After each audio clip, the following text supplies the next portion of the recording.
Oke, bismillahirrahmanirrahim. Assalamualaikum warahmatullahi wabarakatuh. Waalaikumsalam warahmatullahi wabarakatuh. Oke, apa kabar? Baik, Bu. Alhamdulillah. Oke, saya cek dulu. Radol, ketua tingkat. Hadir, Bu. Hadir semua teman-temannya hari ini? Ada 2 orang yang sakit, Bu. Iya. Sudah konfirmasi sakit apa? Apa Sudah, semua? Bu. Sudah, Bu. Oh, ya nanti jenguk teman-temannya yang sakit ya. Menjenguk orang yang sakit itu bagian juga dari memberi mereka semangat, siapa tahu bisa sembuh dan ya akan cepat sembuh dan lain-lainnya. Oke, baiklah. Pada hari ini kita mau lanjut kembali pembelajarannya kita yang kemarin. Yang kemarin mau dilanjutkan hari ini. Siap semuanya? Siap, Bu. Oke, HP-nya yang punya HP silakan di silent. Nanti kalau dalam proses pembelajaran kita butuhkan, saya akan informasikan kembali. Oke? Nah, kembali ke persiapannya kita. Sebelum kita mulai, mari kita berdoa sejenak, memohon kepada Yang Maha Kuasa. Oke, berdoa dimulai. Doa selesai. Oke, yang minggu lalu ini hari kan pertemuan ke 10. Oke, pertemuan yang lalu sudah kita sedikit membahas tentang film Annelida. Membahas tentang apa dia? Oke, Niar, apa Niar? Baik Ibu, terima kasih. Jadi Annelida itu berasal dari bahasa Latin yaitu annulus yang berarti cincin. Dari pernyataan ini sehingga kita bisa ketahui bahwa ciri khas dari film Annelida yaitu memiliki bentuk tubuh yang bersegmen menyerupai cincin. Terima kasih. Oke, terima kasih Niar. Baik sekali. Ada yang mau nambahkan atau sudah sangat lengkap? Nah, sekarang di Annelida punya seperti film invertebrata yang lain. Setiap film tentu terbagi lagi atas beberapa kelompok-kelompok dan kelas-kelas. Yang lalu juga sudah kita bahas tentu. Mahan yang kemarin tuh ada yang sudah sempat bawa spesimennya itu. Oke. Siapa yang bisa sebutkan lagi yang lanjutannya dari Niar ini? Pembagian kelompoknya. Oke, angkat tangan. Siap, Bu. Siapa yang sama tunjuk di Noval? Oke, Noval. Bu, terima kasih. Untuk kelas Annelida terdiri dari 3 kelompok utama. Pertama, Polychaeta, kedua, Oligochaeta, ketiga, Hirudinea. Ada Polychaeta. Polychaeta. Nah, ini yang suka ada yang suka anti-anti dengan nama-nama Latin itu. Nah, ada Poly dan Chaeta. Siapa yang menjelaskan ini? Poly dan Chaeta. Elisa. Baik Bu, terima kasih. Polychaeta adalah salah satu kelompok dari film Annelida yaitu cacing yang memiliki banyak rambut halus di setiap ruas tubuhnya. Good. Untuk tadi Polychaeta, Oligochaeta, sama apa lagi Nova? Sama Hirudinea. Ada Poly, ada Oligo, sama-sama Chaeta. Yang Oligo apa contoh hewannya nih? Apa Radul? Baik, Bu. Salah satu contoh hewan yang termasuk dalam kelas Oligochaeta yaitu cacing tanah. Oke, terima kasih.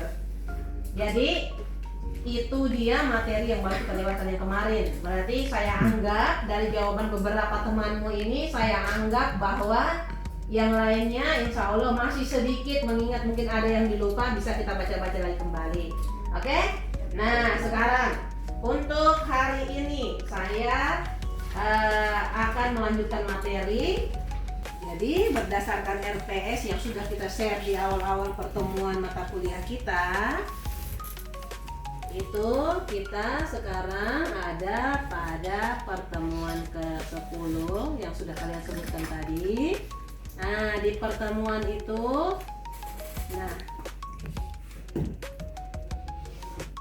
ini yang akan menjadi targetnya kita sesuai RPS. Kalian berkaitan dengan tujuan tadi, masalah deskripsi, karakteristik film moluska kehidupan dan kehidupannya dengan baik, mekanisme klasifikasinya, kemudian cara mengklasifikasinya secara berurutan dan sebagainya, kemudian apa-apa contoh dan peran filmnya itu sendiri. Nah, nanti seperti yang kalian lihat sendiri di RPS-nya, itu yang akan menjadi target kita pertemuan kali ini. Oke? Temanya tentang moluska. Oke, pernah dengar sebelumnya? Oke, tentang moluska. Sebelum lebih jauh lagi tentang moluska, pernah lihat gambar-gambar ini? Nah, ini mewakili gambar-gambar apa sih ini? Masing-masing film punya wakil kayaknya ya. Nah, kalau gambar-gambar yang ini, siapa yang rumahnya dekat-dekat kampungnya, yang dekat-dekat dengan daerah pesisir? Ada yang punya. Oh, siapa lagi nak namanya? Ibu lupa. Hani rumahnya katanya dekat dengan pesisir. Sering main ke area situ tidak, Hani? Iya, Ibu. Biasanya Hani lihat apa? Pergi main, cuma pergi sekedar mandi, main, ngorek-ngorek mungkin atau apa nih, Hani? Iya, Bu, biasanya banyak kerang-kerang di pinggir pesisir pantai. Bekas-bekas cangkang kerang, Ibu. Banyak kerang yang di pesisir pantai. Oke, sekarang siapa yang pernah lihat yang ini? Atau teman-temannya yang ini? Nah, pernah. Hampir semuanya pernah. Kalau yang ini, yang ini. Apa ini? Sering lihat di mana ini yang begini-beginian? Tempat yang lembab. Di mana? Kalau Novel pernah lihat di mana, Novel? Di pohon pisang. Pohon pisang. Iya. Kemudian yang ini apa ya? Nih. Ada namanya malahan. Saya lanjut lagi. Oke. Apa yang saya harapkan dari kalian pada pertemuan kali ini? Yang pertama, yang menjadi minimal tidak kalian sudah mengenali karakteristik film moluska. Jadi kita mau membahas tentang moluska, apa-apa karakternya, ya. Kemudian yang berikutnya lagi, yang Ibu harapkan setelah pertemuan ini kalian bisa mengetahui dasar klasifikasi pada film moluska. Oke, kita masuk ke karakteristik yang dimiliki oleh moluska. Moluska itu sendiri berasal dari bahasa Latin molluscus atau mollis. Nah, mollis ini artinya lunak. Kalau bahasa hari-harinya kita bilang lembek. Kemudian yang berikutnya, saya sudah pampang di sini gambarnya lebih dulu. Umumnya tubuhnya bercangkang. Secara logika kenapa dia harus bercangkang kira-kira? Ayo. Untuk melindungi tubuhnya yang Apa Nanita? Untuk? Untuk melindungi tubuh moluska yang Ya, karena tubuhnya yang lunak tadi. Makasih untuk Nanita. Karena tubuhnya yang lunak tadi, berarti dia butuh sesuatu yang harus melindungi dia. Nah, oke. Kemudian, karena tubuhnya lunak, selain cangkang dia butuh perlindungan yang lain. Makanya tubuhnya mengeluarkan lendir supaya memudahkan dia bergerak. Jadi lendir ini memudahkan dia bergerak, dia berjalan berpindah ke tempat yang lainnya. Nah, cangkang tadi itu terbuat dari zat kapur. Nah, letaknya ada di luar dan ada yang di dalam, tanda kutip. Ternyata ada hewan moluska yang cangkangnya di dalam. Ada yang tahu? Angkat tangan. Hewan moluska apa yang cangkangnya, tanda kutip itu cangkang dia simpan di dalam? Oke, Hani. Cumi-cumi, Bu. Kayak cumi-cumi. Yang mana cangkang dalamnya cumi-cumi, Hani? Kayak ada plastik kayak itu tulangnya, Ibu. Nah, yang kayak bentuknya plastik memanjang yang di punggung itu. Buat-buatnya Hani. Ternyata itu yang dimaksud. Itu bagian dari rangka atau cangkang. Selanjutnya, tubuhnya simetri bilateral dan tidak beruas. Katanya simetri bilateral, bi dan lateral. Bi merujuk pada dua, lateral samping.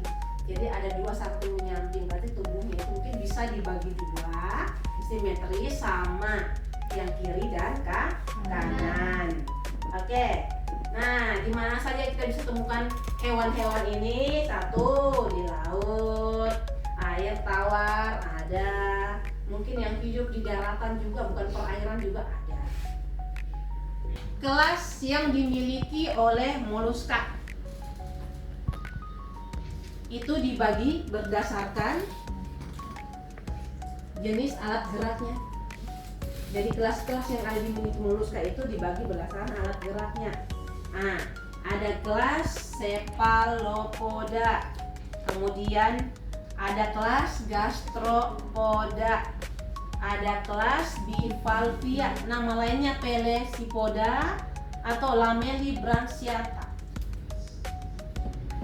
Nah, untuk bivalvia karena punya B2 valvula, Pelesipoda karena dia punya kaki yang kayak kapak, pelencini artinya kapak, kakinya kayak kampak yang gepeng keluar itu. Kalau Lamellibranchiata karena insangnya yang saya bilang gil tadi itu yang kayak kayak bentuknya lamela, lembaran-lembaran, berlembar-lembar dia punya insang. Kemudian saya lihat selanjutnya ada kelas-kelas kayak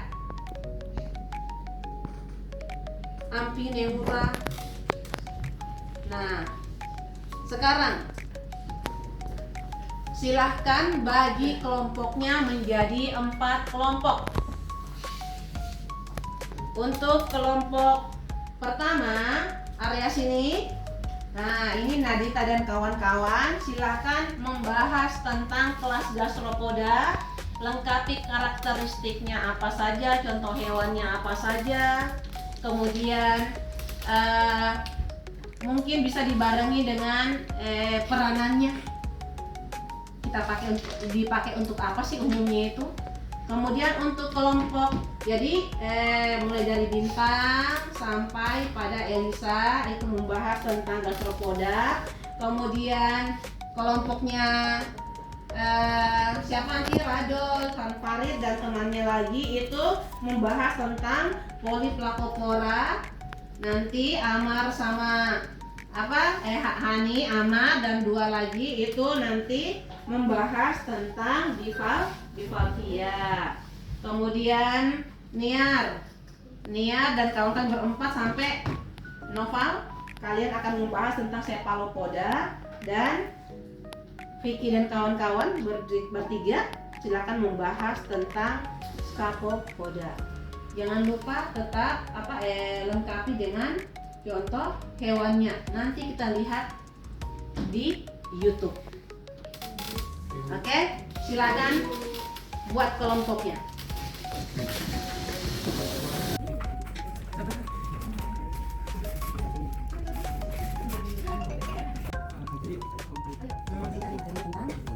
Polyplacopora tadi, karakter yang khasnya itu, dia gambar-gambarnya apa? Ada yang boleh bahas ini? Ya, kita begini, terang-terangan. Ada yang paling khas ada yang bivalvia, karena ini gambarnya punya 2. Jadi untuk menjelaskan itu karakteristik, peranan, contoh, dan sifat ini sudah dapat tentang sistem sirkulasi, sistem pernapasan, dan sistem saraf dan sensori. Jadi yang lain itu tulis masing-masing.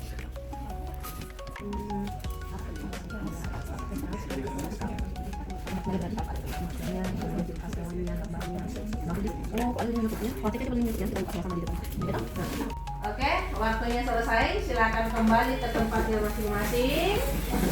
Oke, silakan tunjuk salah satu teman kelompoknya, boleh dibantu oleh anggota kelompok yang lainnya untuk mempresentasikan di tempat saja ya. Silakan yang satu anggota kelompoknya apa yang menjadi kesimpulan dari diskusi kelompok masing-masing. Silakan tunjuk. Saya mulai dari kelompoknya siapa ya? Saya acak saja ya. Oke, saya mulai dari kelompoknya Hani dulu. Kelompoknya Hani dulu membahas tentang apa? Itu saya akan membahas tentang kelas bivalvia. Bivalvia adalah kelas dari hewan invertebrata yang termasuk dalam film Mollusca. Ciri utama dari bivalvia adalah memiliki 2 cangkang yang simetris dan dihubungkan oleh engsel. Organisme ini memiliki kepala dan struktur mulutnya, telah mengalami modifikasi khusus untuk hidup sebagai pemakan suspensi. Contoh umum dari bivalvia meliputi kerang, tiram, premis, dan kijing. Peranan bivalvia, peranan ekologis, penyaring air alami sebagai filter feeder. Bivalvia menyaring plankton dan partikel organik dari air, membantu menjaga kejernihan dan kualitas air, serta bisa menjadi bioindikator lingkungan, menjadi bagian dari rantai makanan, serta membentuk habitat. Dan peranan ekonomi kelas bivalvia ada beberapa, yaitu sebagai sumber pangan, sebagai bahan baku perhiasan, bahan kerajinan, dan sumber pendapatan bagi nelayan. Coba saja. Oke, itu dari upload dulu lihat sekelompok. Kemudian kelompok berikutnya, kelompoknya Nabita mungkin dan Bintang kawan-kawan, silahkan. Nah, Bismillahirrahmanirrahim. Assalamualaikum. dibuat singkat ya. Tuh. Jadi nama gastropoda ini berasal dari bahasa Yunani yaitu gastro yang berarti perut, kemudian pada kaki yaitu poda yang berarti kaki di perut, karena mereka bergerak menggunakan otot besar di bagian bawah tubuh yang disebut kaki perut. Nah, ciri-ciri dari gastropoda ini apa saja? Yaitu yang pertama, tubuhnya lunak, biasanya dilindungi oleh cangkang spiral, walaupun dalam gastropoda ini ada juga yang tidak memiliki cangkang. Kemudian simetri bilateral saat larva, tapi menjadi asimetrik saat dewasa karena proses torsio. Proses torsio yang dimaksud ini adalah perputaran tubuh sekitar 180 derajat. Kemudian memiliki satu pasang tentakel atau lebih yang sering dilengkapi dengan mata. Yang keempat, sistem pencernaannya lengkap dengan mulut yang biasanya dilengkapi struktur pengikis makanan yang bernama radula. Bergerak lambat menggunakan otot perut atau kaki datar. Kemudian yang keenam, bernapas menggunakan insang di air atau paru-paru sederhana di darat. Sebagian besar hermafrodit atau memiliki alat kelamin jantan dan betina, tapi ada juga yang berkelamin terpisah.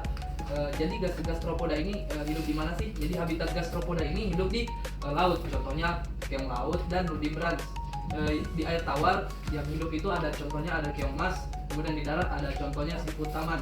Nah, contoh hewan gastropoda itu apa saja? Nama umumnya yaitu siput taman, nama ilmiah Helix aspersa, habitatnya di darat. Kemudian keong mas, Pomacea canaliculata, habitatnya di air tawar. Siput laut Conus sp, habitatnya itu di laut. Nah, Nudibranchia, nama ilmiahnya Chromodoris sp, hidupnya habitatnya itu di laut. Nah, peranan gastropoda itu apa saja? Yang peranan menguntungkan yaitu sebagai decomposer, memakan bahan organik mati, kemudian menjadi makanan bagi hewan lain dan manusia, contoh escargot di Prancis. Kemudian beberapa dimanfaatkan untuk kerajinan seperti cangkangnya. Kemudian merugikan yaitu beberapa menjadi hama tanaman, contohnya keong mas di sawah. Dapat menjadi inang perantara parasit seperti cacing Schistosoma. Nah, kemudian selanjutnya karakteristik gastropoda. Yang paling unik dari karakteristik gastropoda ini yang membedakannya dari kelompok hewan lain, yang pertama, proses torsio. Torsio adalah proses pemutaran tubuh 180 derajat selama fase larva. Akibatnya bagian anus dan insang berada di atas kepala ketika dewasa. Ini adalah fitur unik khas gastropoda yang tidak dimiliki kelas moluska yang lain. Kemudian ada radula atau lidah pengikis.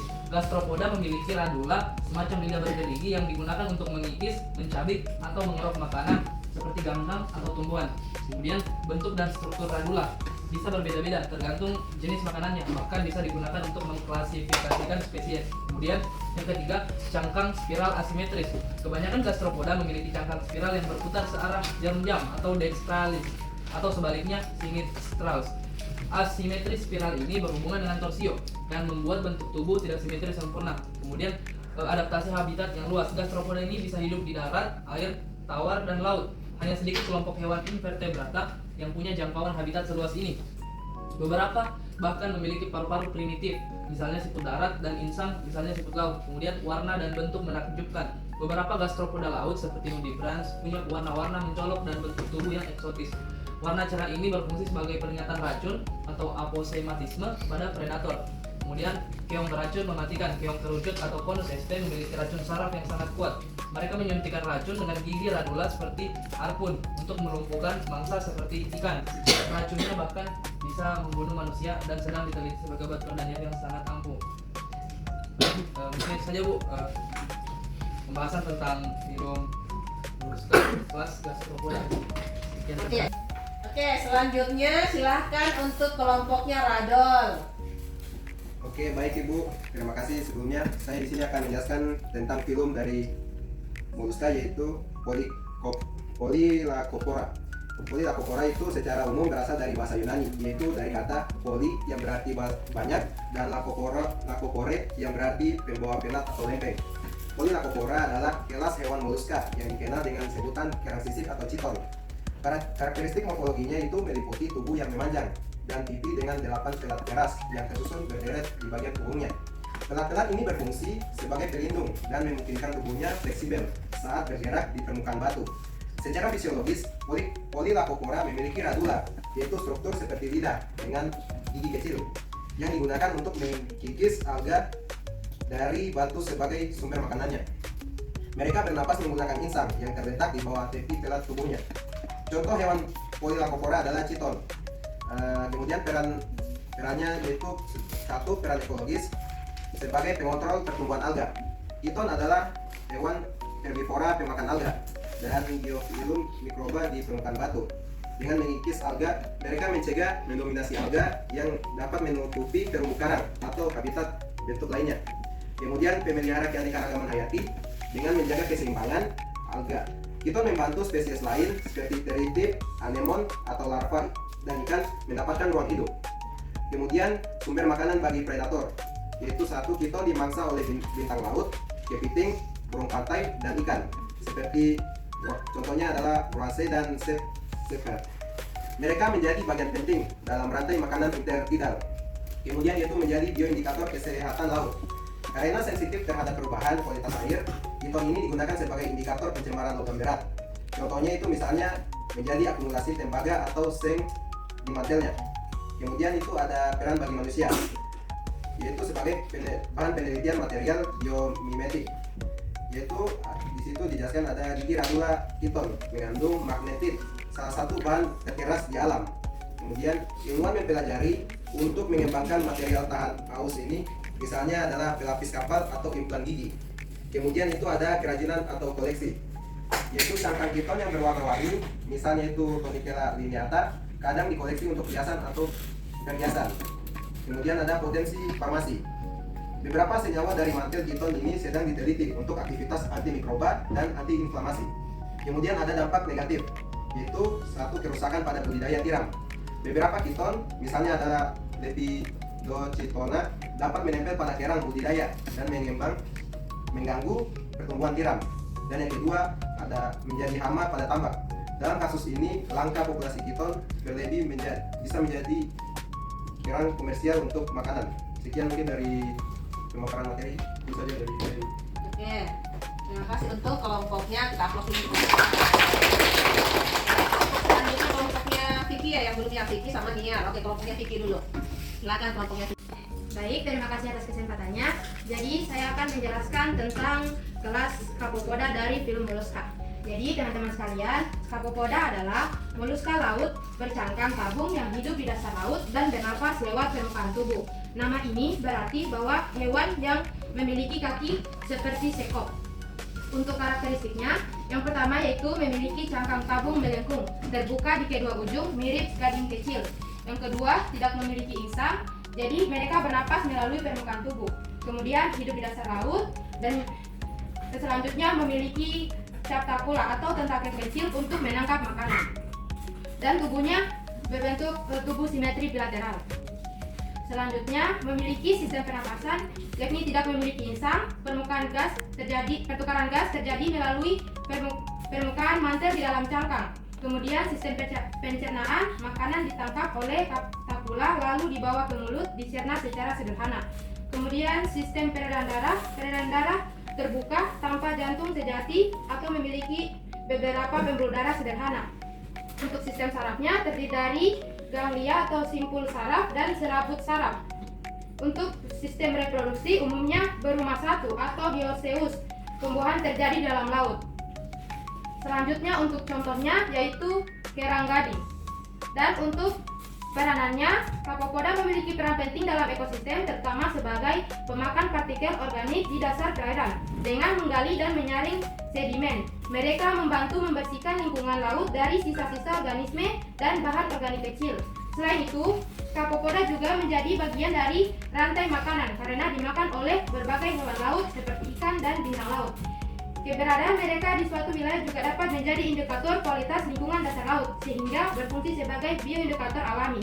Tak hanya itu, cangkangnya yang unik dan indah kadang dimanfaatkan sebagai bahan kerajinan atau perhiasan oleh masyarakat tertentu. Baik, mungkin itu penjelasan tentang kelas Kapopoda dari kelompok kami. Yes, ya. Yang terakhir kelompoknya Niar, silakan. Baik Ibu, terima kasih atas kesempatannya. Jadi saya akan menjelaskan mengenai kelas Cephalopoda. Cephalopoda berasal dari bahasa Yunani yaitu kepale yang berarti kepala dan pous yang berarti kaki. Sehingga secara harfiah Cephalopoda adalah salah satu kelas filum moluska yang memiliki kaki di kepala. Kelas Cephalopoda memiliki ciri yang unik. Yang pertama, bisa berubah warna dan tekstur kulit. Yang kedua, mempunyai otak besar dan cerdas. Yang ketiga, bergerak dengan menyemprotkan air. Yang keempat, memiliki mata tajam. Dan yang kelima, dapat menghasilkan tinta untuk mengelabui predator. Kemudian untuk contoh kelas Cephalopoda yaitu cumi-cumi atau Doligoespe, kemudian gurita atau Octopus vulgaris, dan kemudian sotong atau Sepia verticalis. Selanjutnya, kelas Cephalopoda memiliki peranan yang sangat penting bagi kehidupan. Yang pertama sebagai indikator kesehatan laut, yang kedua sebagai bahan pangan, dan yang ketiga sebagai predator dengan memangsa ikan kecil. Baik, itu saja kesimpulan dari kelompok kami. Terima kasih. Oke, itu tadi presentasi dari masing-masing kelompok. Nah, sekarang ada pertanyaan dan untuk kelompok temannya. Oke, ada Vicky. Vicky mau tanya ke kelompoknya siapa? Kelompoknya Niar. Kelompoknya Niar. Oke, silakan, apa pertanyaannya Vicky? Jadi itu kan cumi-cumi ada dua tentakel yang panjang sama yang pendek. Jadi pertanyaan saya itu, apa perbedaan fungsi tentakel pendek sama tentakel panjang pada cumi-cumi? Oke, katanya jadi cumi-cumi itu kan ada tentakelnya yang pendek-pendek, kemudian ada yang menjulur panjang. Itu pada cumi-cumi. Dan tanya Vicky, itu yang pendek untuk apa, yang panjang untuk apa? Gitu. Oke, apa anunya? Siapa yang mau jawab dari kelompok ini? Oh, Niar sendiri, silakan Niar. Baik Ibu, terima kasih. Saya akan menjawab pertanyaan dari Vicky. Jadi tentakel panjang yang terdapat pada cumi-cumi itu yang terdiri dari dua buah, dia berfungsi untuk menangkap mangsa dari jarak jauh. Sedangkan tentakel pendeknya yang terdiri dari 8 buah, dia berfungsi untuk memegang dan membawa mangsa ke mulutnya. Terima kasih. Oke. Jadi, oke, demikian pembelajaran kita pada hari ini. Lumayan ya. Oke. Untuk akhir dari pembelajaran kita hari ini, saya harap ada yang bisa menyimpulkan tujuan pembelajaran yang tadi sudah kita rencanakan dan sudah berlangsung. Oke. Nah, sekarang untuk kesimpulan akhir dari pembelajaran kita, saya langsung tentang pertanyaan pertama, tentang apa itu moluska. Nadita. Baik, jadi moluska ini merupakan salah satu filum yang berasal dari hewan invertebrata, di mana filum moluska ini berasal dari bahasa Yunani yaitu molis yang berarti lunak. Oke, selanjutnya saya mau tanya tentang karakternya. Silahkan Amar, apa karakternya moluska? Moluska memiliki beberapa karakteristik seperti memiliki tubuh yang lunak, memiliki tiga tubuh utama dan memiliki sistem pencernaan yang lengkap, dan juga tinggal di air tawar, air laut dan darat. Karena dia lunak, dia punya cangkang, itu juga dikenal sebagai kerangka. Selanjutnya tentu ada tadi namanya klasifikasi pembagian kelas-kelasnya. Oke, siapa ya? Niar. Apa Niar?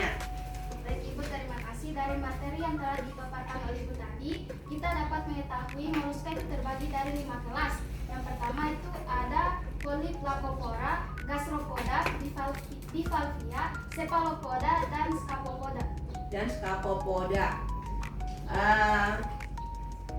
Mungkin siapa ya? Vicky, bisa kamu sebutkan contoh di antara beberapa kelas itu?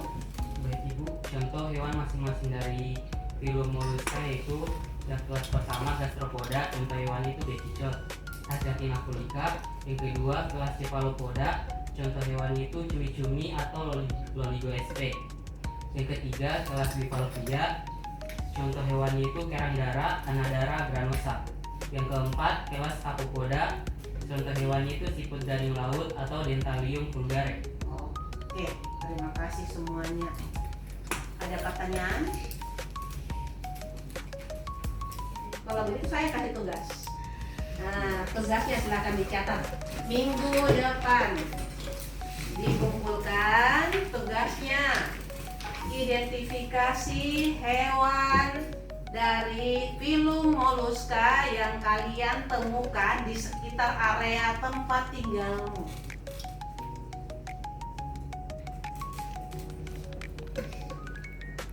Sebanyak-banyaknya 3 jenis hewan. Silahkan dideskripsikan, kemudian diambil gambarnya, tempel. Oke? Tempel di lembar, deskripsinya dikumpulkan minggu depan sebelum kita mengawali pelajaran berikutnya. Untuk materi selanjutnya di minggu depannya insya Allah kita akan membahas tentang filum Arthropoda. Filum ini lumayan, dia salah satu filum yang apa ya, dengan kelompok terbesar di muka bumi. Itu Arthropoda. Tentang Arthropoda, oke, kita lihat nanti di pertemuan selanjutnya. Terima kasih atas perhatian kalian hari ini. Mohon maaf untuk segala kekurangannya. Ibu mohon maaf kalau ada yang tidak sesuai dengan apa yang menjadi harapannya kalian. Kita sama-sama belajar, ya.